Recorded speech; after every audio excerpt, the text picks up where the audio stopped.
Surat Petrus yang kedua. Salam dari Simon Petrus, hamba dan Rasul Yesus Kristus, kepada mereka yang bersama-sama dengan kami memperoleh iman oleh karena keadilan Allah dan Juru Selamat kita, Yesus Kristus. Kasih karunia dan damai sejahtera melimpahi kamu oleh pengenalan akan Allah dan akan Yesus Tuhan kita.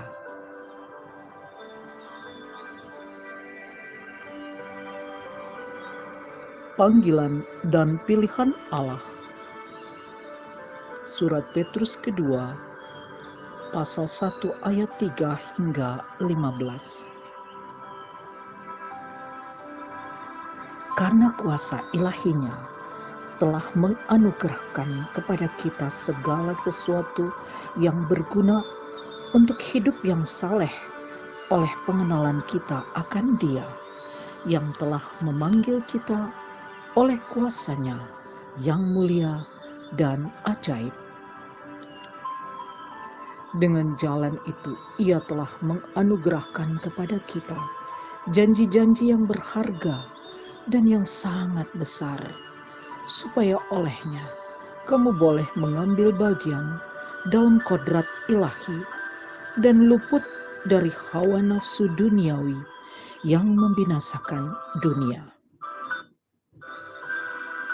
Justru karena itu, kamu harus dengan sungguh-sungguh berusaha untuk menambahkan kepada imanmu kebajikan, dan kepada kebajikan pengetahuan, dan kepada pengetahuan penguasaan diri, kepada penguasaan diri ketekunan, dan kepada ketekunan kesalehan, dan kepada kesalehan kasih akan saudara-saudara, dan kepada kasih akan saudara-saudara kasih akan semua orang.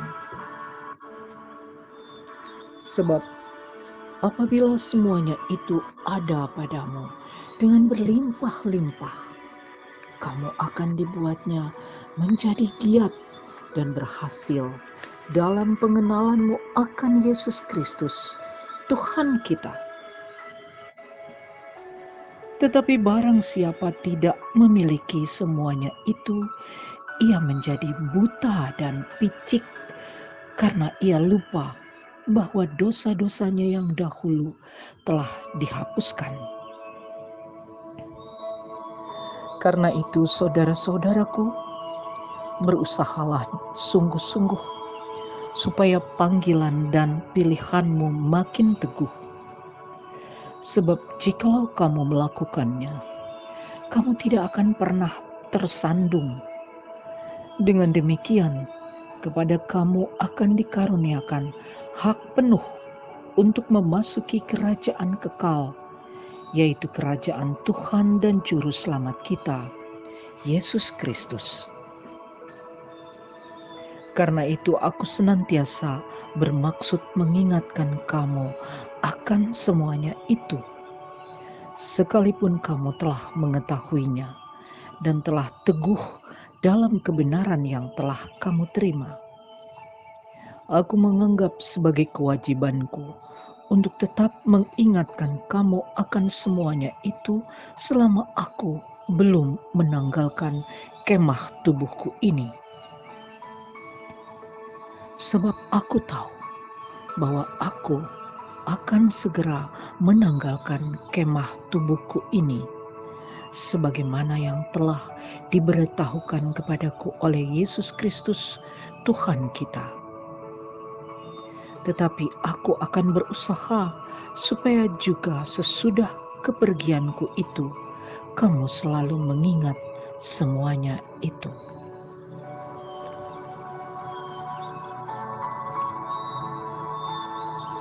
Nubuat tentang kemuliaan Kristus telah digenapi.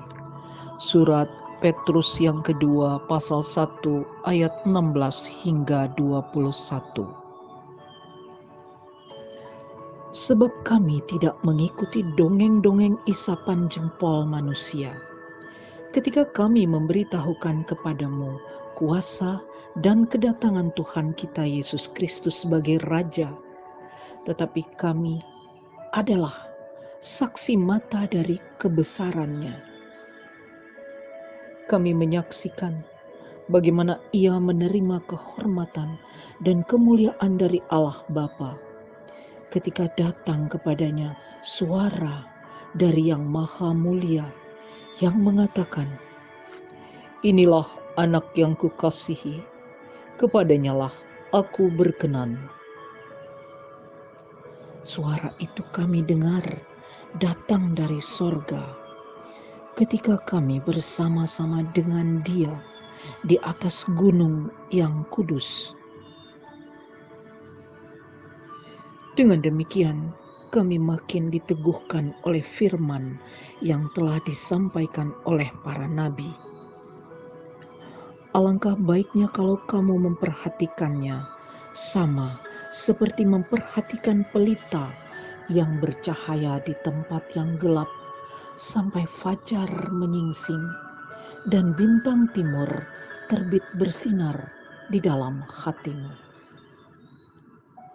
Yang terutama harus kamu ketahui ialah bahwa nubuat-nubuat dalam kitab suci tidak boleh ditafsirkan menurut kehendak sendiri, sebab tidak pernah nubuat dihasilkan oleh kehendak manusia, tetapi oleh dorongan Roh Kudus orang-orang berbicara atas nama Allah.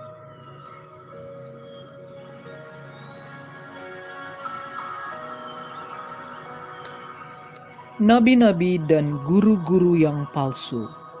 Surat Petrus yang kedua pasal 2 ayat 1 hingga 22.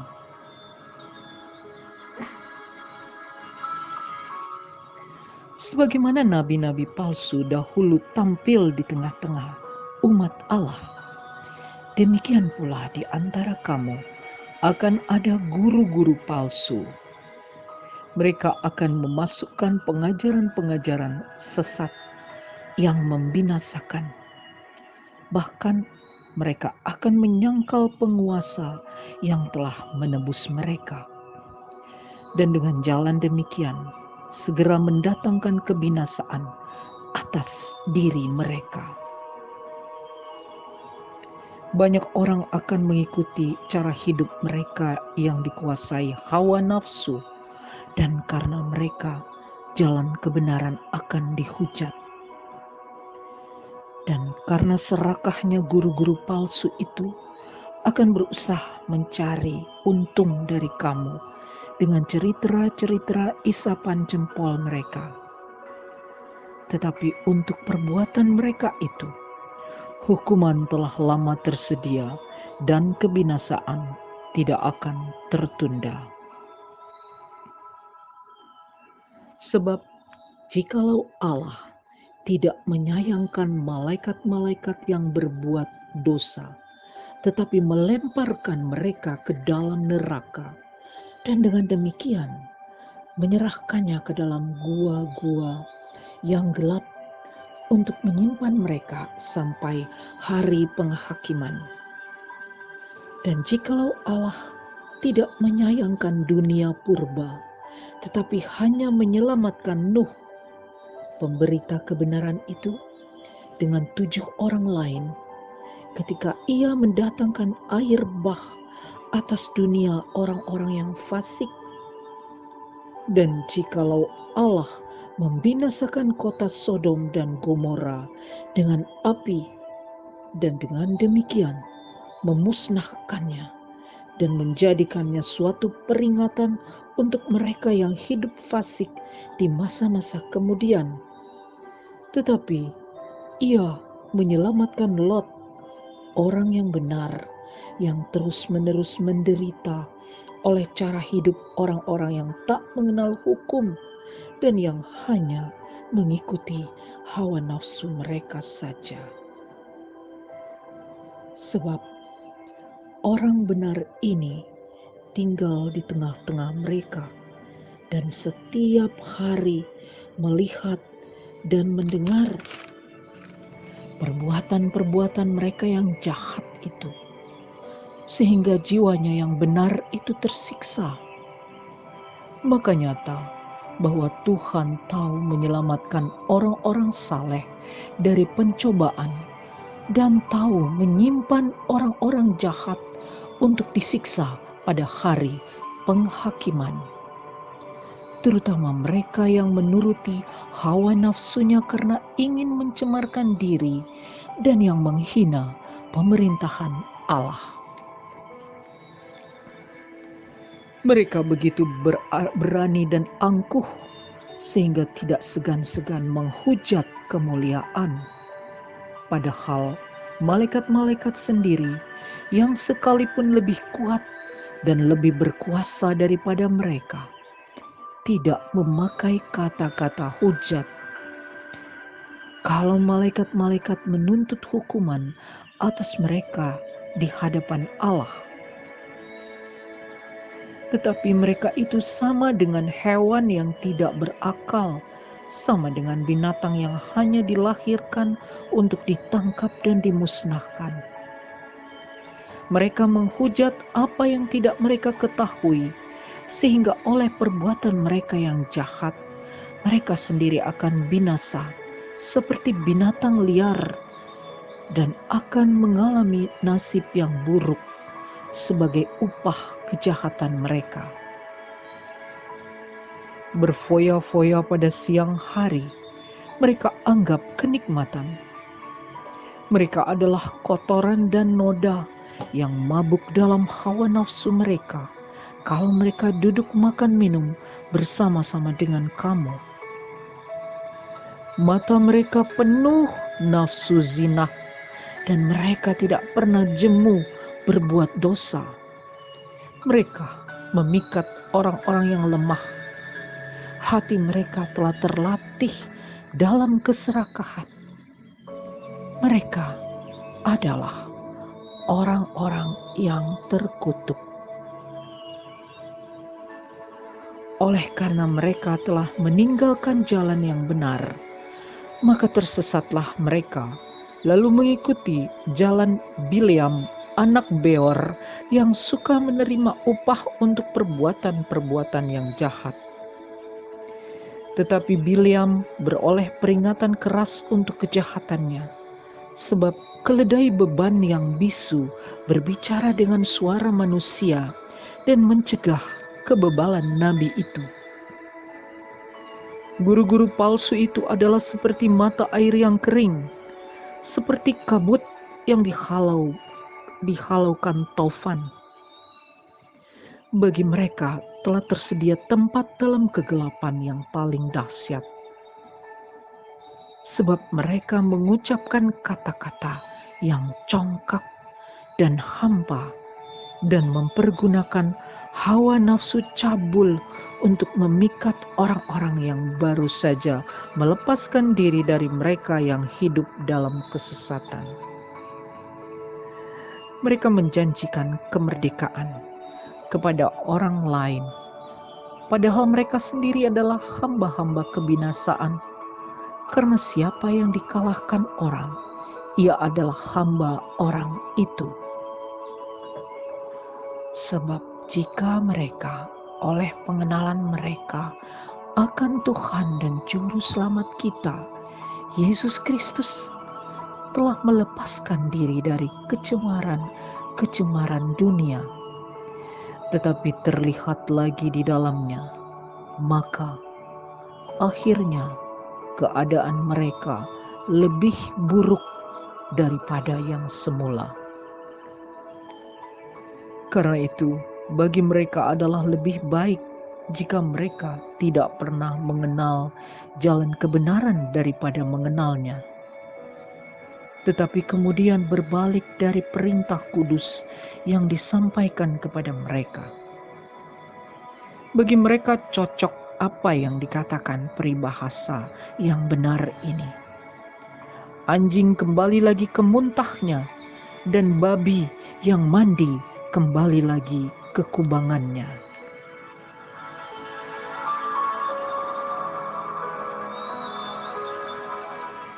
Hari Tuhan. Surat Petrus yang kedua, pasal 3 ayat 1 hingga 16. Saudara-saudara yang kekasih, ini sudah surat yang kedua yang kutulis kepadamu. Di dalam kedua surat itu, aku berusaha menghidupkan pengertian yang murni oleh peringatan-peringatan, supaya kamu mengingat akan perkataan yang dahulu telah diucapkan oleh nabi-nabi kudus, dan mengingat akan perintah Tuhan dan juru selamat yang telah disampaikan oleh rasul-rasulmu kepadamu. Yang terutama harus kamu ketahui ialah bahwa pada hari-hari zaman akhir akan tampil pengejek-pengejek dengan ejekan-ejekannya, yaitu orang-orang yang hidup menuruti hawa nafsunya. Kata mereka, di manakah janji tentang kedatangannya itu? Sebab sejak bapa-bapa leluhur kita meninggal, segala sesuatu tetap seperti semula pada waktu dunia diciptakan. Mereka sengaja tidak mau tahu bahwa oleh firman Allah langit telah ada sejak dahulu, dan juga bumi yang berasal dari air dan oleh air, dan bahwa oleh air itu bumi yang dahulu telah binasa dimusnahkan oleh air bah. Tetapi oleh firman itu juga langit dan bumi yang sekarang terpelihara dari api dan disimpan untuk hari penghakiman dan kebinasaan orang-orang fasik. Akan tetapi, saudara-saudaraku yang kekasih, yang satu ini tidak boleh kamu lupakan, yaitu bahwa di hadapan Tuhan satu hari sama seperti 1000 tahun, dan 1000 tahun sama seperti satu hari. Tuhan tidak lalai menepati janjinya, sekalipun ada orang yang menganggapnya sebagai kelalaian. Tetapi Ia sabar terhadap kamu, karena Ia menghendaki supaya jangan ada yang binasa, melainkan supaya semua orang berbalik dan bertobat.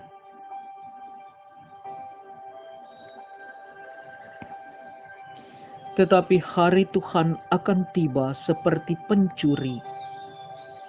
Pada hari itu langit akan lenyap dengan gemuruh yang dahsyat, dan unsur-unsur dunia akan hangus dalam nyala api, dan bumi dan segala yang ada di atasnya akan hilang lenyap. Jadi, jika segala sesuatu ini akan hancur secara demikian, betapa suci dan salehnya kamu harus hidup. Hidup kamu yang menantikan dan mempercepat kedatangan hari Allah.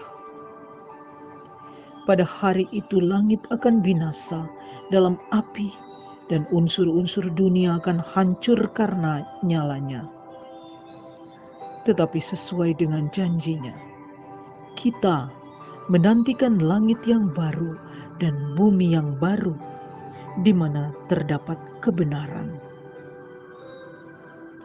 Sebab itu, saudara-saudaraku yang kekasih, sambil menantikan semuanya itu, kamu harus berusaha supaya kamu kedapatan tak bercacat dan tak bernoda di hadapannya dalam perdamaian dengan Dia. Anggaplah kesabaran Tuhan kita sebagai kesempatan bagimu masuk beroleh selamat, seperti juga Paulus, saudara kita yang kekasih, telah menulis kepadamu menurut hikmat yang dikaruniakan kepadanya. Hal itu dibuatnya dalam semua suratnya apabila ia berbicara tentang perkara-perkara ini. Dalam surat-suratnya itu ada hal-hal yang sukar difahami, sehingga orang-orang yang tidak memahaminya dan yang tidak teguh imannya memutarbalikkannya menjadi kebinasaan mereka sendiri, sama seperti yang juga mereka buat dengan tulisan-tulisan yang lain.